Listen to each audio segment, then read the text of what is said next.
الحمد لله وحده والصلاة والسلام على من لا نبي بعد أما بعد فأعوذ بالله من الشيطان الرجيم بسم الله الرحمن الرحيم إنما يخشى الله من عباده العلماء وقال رسول الله صلى الله عليه وسلم إن العلماء ورثة الأنبياء أو كما قال عليه الصلاة والسلام আবেদ আলী মাদানী মাদ্রাসা কর্তৃক আজকের এই মহাসম্মেলনের সম্মানিত সভাপতি, উপস্থিত আগত মেহমানবিন্দু সকলকে হৃদয়ের স্থল থেকে কৃতজ্ঞতা জানাচ্ছি। প্রিয় উপস্থিতি, আজকে আমার বক্তৃতার বিষয়বস্তু হচ্ছে কওমি মাদ্রাসার অবদান। প্রিয় উপস্থিতি, কওমি মাদ্রাসার অবদান জানার পূর্বে আমাদেরকে জানতে হবে কওমি মাদ্রাসা কি, কওমি মাদ্রাসার পরিচয় কি।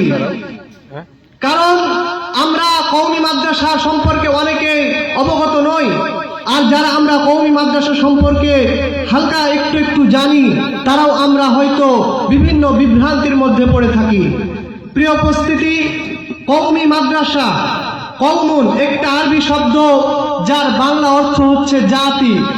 প্রিয় উপস্থিতি, এই সকল কওমি মাদ্রাসা যেহেতু জাতির কল্যাণার্থে, জাতির সন্তান সন্ততিদেরকে নিয়ে জাতির অর্থায়নে পরিচালিত হয়, এই কারণে এই কওমি মাদ্রাসাগুলোকে কওমি মাদ্রাসা বলে নামকরণ করা হয়েছে। প্রিয় উপস্থিতি, এই কওমি মাদ্রাসার যে ইতিহাস এটা বিশাল বিস্তৃত। এই ইতিহাস তো আমরা অল্প সময়ে বলে আবৃত করে সমাপ্ত করতে পারবো না। প্রিয় উপস্থিতি, এই কওমি মাদ্রাসা সম্পর্কে আমরা অনেকে মনে করি এই কওমি মাদ্রাসার ইতিহাস হচ্ছে 150-200 বছরের ইতিহাস। আমরা মনে করি এই কওমি মাদ্রাসার উত্থান হচ্ছে দারুল উলুম দেওবন্দ থেকে, কিন্তু এটা আমরা একটি ভুল ধারণা করে থাকি। প্রিয় উপস্থিতি, কওমি মাদ্রাসার ইতিহাস তো রাসূলুল্লাহ সাল্লাল্লাহু আলাইহি ওয়াসাল্লামের হাতে প্রতিষ্ঠিত মক্কার সেই প্রথম মাদ্রাসা, যেটা হচ্ছে ইসলামের সর্বপ্রথম মাদ্রাসা দারুল আরকাম। এই দারুল আরকামের সাথে এই মাদ্রাসার সম্পৃক্ততা।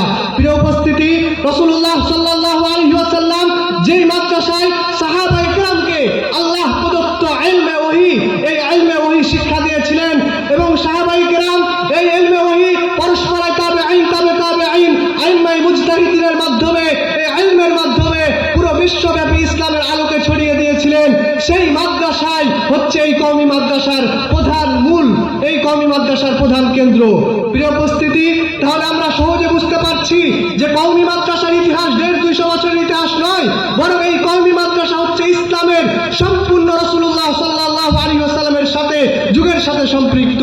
প্রিয় উপস্থিতি, এই কওমি মাদ্রাসার অবদানের কথা আর কি বলবো। এই অবদান যদি আমরা বলতে চাই তাহলে এই অবদান বলে আমরা শেষ করতে পারবো না। এই অবদান যদি আমরা কিতাবে পর্যন্ত লিপিবদ্ধ করতে চাই তাহলে শত শত খণ্ডের কিতাবে আকৃতি ধারণ করবে।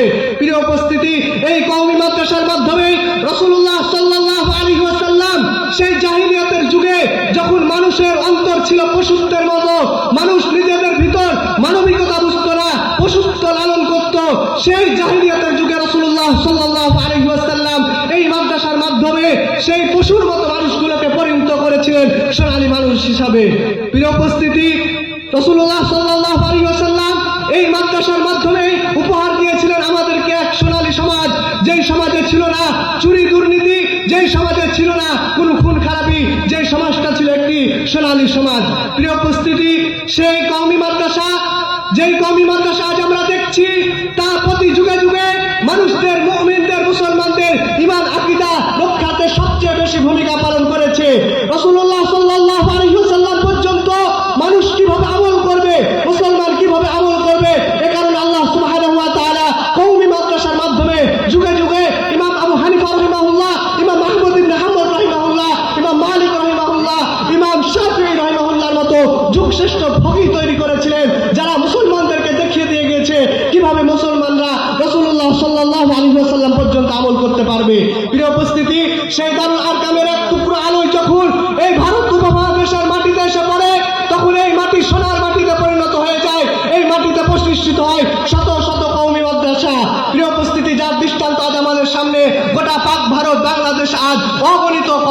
মাদ্রাসা প্রতিষ্ঠিত হয়ে আছে। এই কওমি মাদ্রাসা হচ্ছে ইসলামের দুর্গ, ইসলাম রক্ষার দুর্গ। এই কারণে যারা ইসলামকে দেখতে পারে না, যারা ইসলামের বিরোধিতা করে, তারা সর্বপ্রথম কওমি মাদ্রাসাকে নির্মূল করার চেষ্টা করছে। প্রিয় উপস্থিতি, আমরা যদি এর দৃষ্টান্ত দেখতে চাই তাহলে আমরা লক্ষ্য করি 1757 সালের বিখ্যাত সেই ঘাতকদের কথা, সেই ইংরেজদের কথা, যারা সর্বপ্রথম এই দেশকে দখল করে তারা চেষ্টা করেছিল কওমি মাদ্রাসাকে নির্মূল করতে।